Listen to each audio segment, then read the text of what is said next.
अयोध्या गरी में राजा दशरथ के महल में एक दिन चारों ओर खुशियों का माहौल था।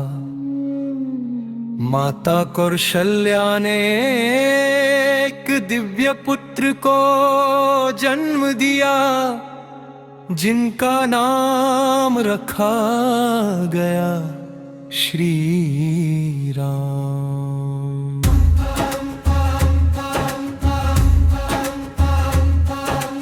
उनके साथ ही भरत, लक्ष्मण और शत्रुघ्न का जन्म हुआ। बचपन से ही राम सरल, विनम्र और धर्मप्रिय थे।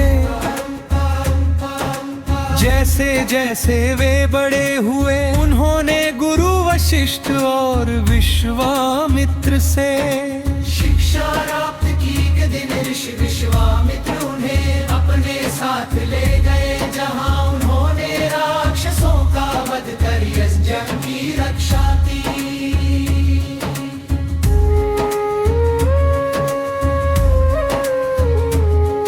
इसके बाद मिथिला में माता सीता का स्वयंवर हुआ। अनेक राजाओं के बीच श्री राम ने शिव धनुष को उठाकर तोड़ दिया और माता सीता से उनका विवाह हुआ।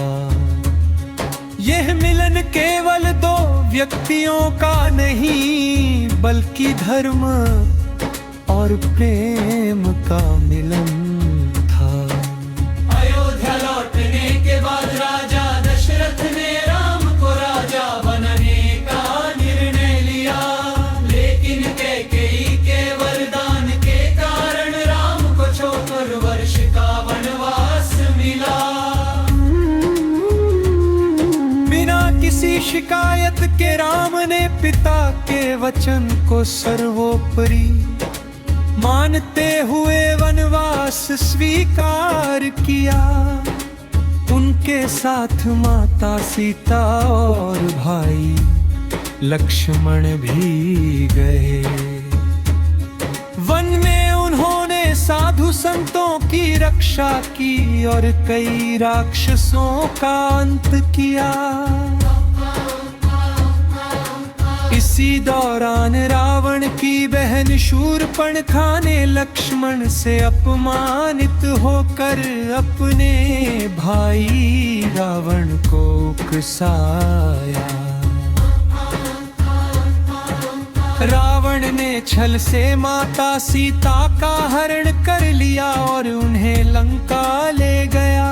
यह सुनकर राम अत्यंत दुखी हुए, लेकिन उन्होंने हार नहीं मानी। उन्होंने हनुमान और सुग्रीव से मित्रता की। हनुमान जी ने लंका जाकर माता सीता का पता लगाया और राम का संदेश दिया।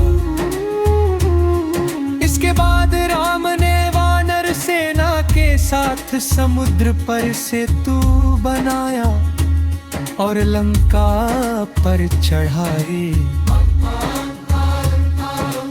एक भयंकर युद्ध हुआ, जिसमें अंततः राम ने रावण का वध किया और अधर्म का नाश किया। सीता माता को वापस लाकर 74 वर्ष का वनवास पूरा कर राम अयोध्या लौटे। उनके स्वागत में दीप जलाए गए। यही परंपरा आज हम दीपावली के रूप में मनाते हैं। राम का जीवन हमें सिखाता है कि चाहे कितनी भी कठिनाई क्यों न हो, हमें सत्य और धर्म का मार्ग कभी नहीं छोड़ना चाहिए। वे केवल एक राजा नहीं, बल्कि आदर्श पुत्र, आदर्श पति और आदर्श राजा थे।